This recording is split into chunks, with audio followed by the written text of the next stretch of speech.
Well, hi there everyone and welcome to the channel. My name is Kareth. Thank you for stopping by today. I'm so glad you're here with me.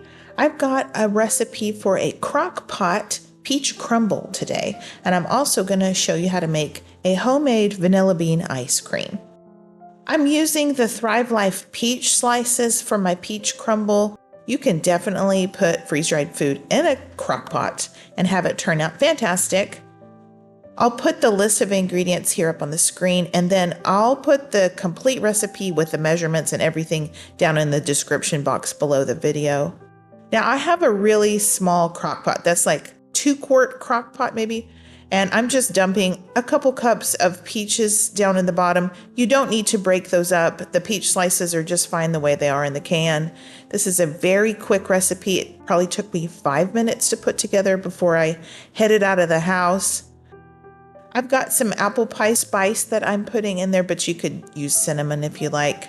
I'm going to add a little bit of cornstarch just to thicken up the peach filling, and just a pinch of salt because salt brings out the flavors of everything else.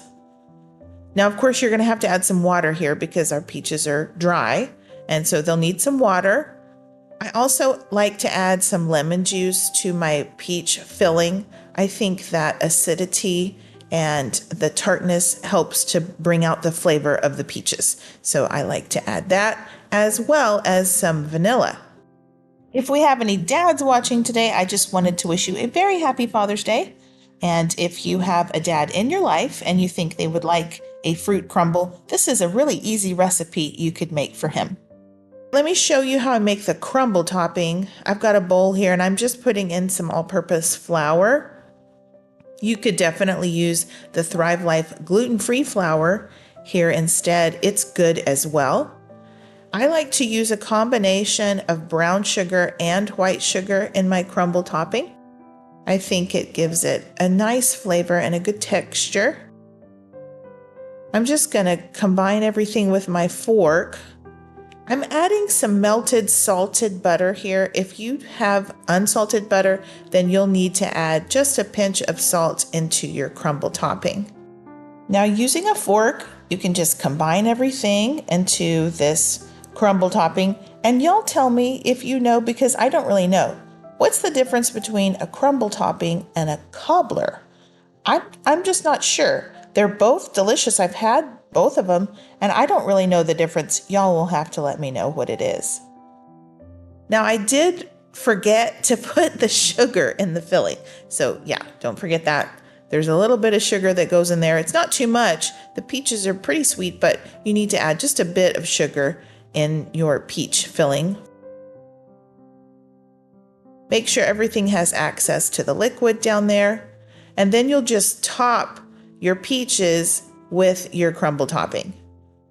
Now, I will say my husband and I really like the crumble topping. We like a ratio of a lot of crumble to a little peaches. That's just how we like our peach crumble. So if you like a ratio that's like more peach heavy, then I'll say go ahead and just cut my recipe in half and then put that crumble on the top. Get it in the crock pot, turn it on low for just a couple hours is all you'll need. I decided to go ahead and make a vanilla ice cream to go with it.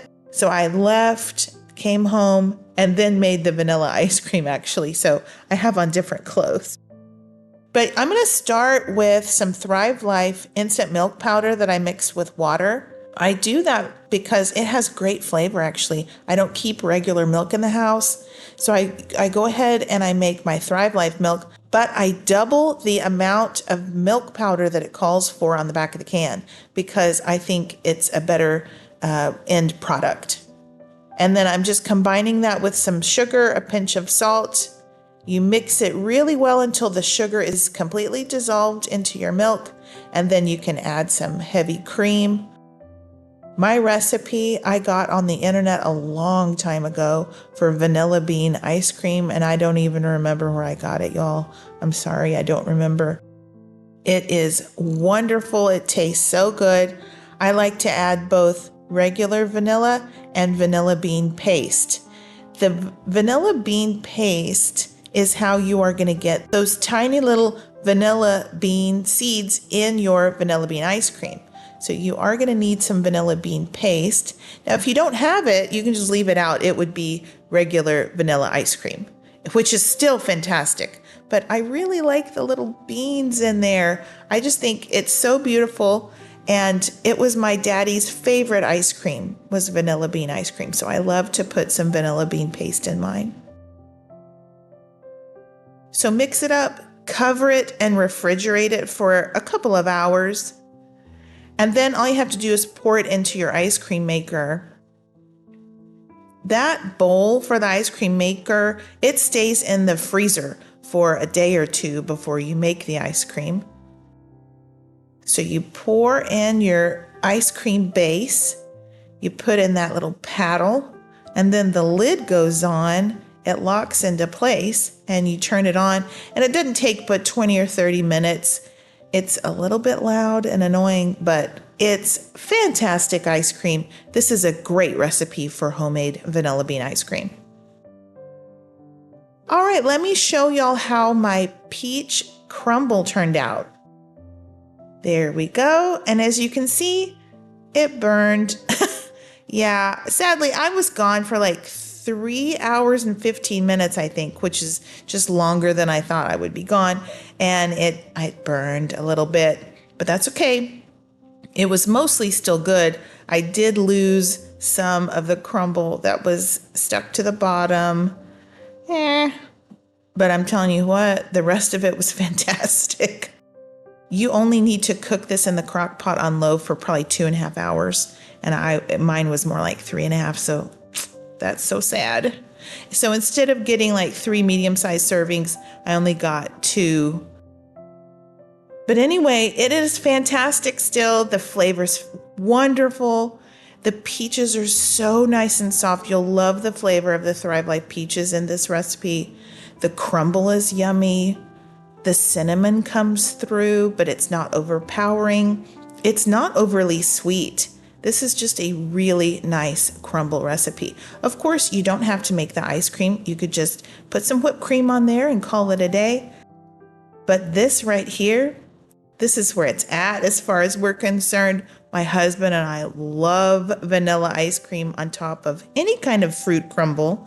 This recipe would definitely work with apples as well. You could probably do it with blackberries, raspberries, any kind of blueberry, strawberries, whatever. It's a wonderful recipe for the crock pot. So it's super, super easy. All right, if you are interested in getting my recipes in the form of a cookbook, I do have 2 ebooks out at this time. The first one came out last summer and it has 90 plus recipes in it.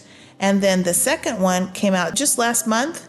It's got another 72 recipes for meals in jars. So these are completely shelf-stable meals, and you can prepare them in advance and have them waiting for you on your pantry shelf.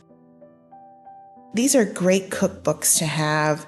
If you own freeze-dried food and you want to be able to use it and have it taste good, then these are great cookbooks for you to have in your possession. In fact, the first cookbook I also have in print form, and you can get that in paperback off of Amazon. I will link to all those things below. I'll also include my shopping link in case you want to pick up any of the Thrive Life ingredients you see featured in my videos.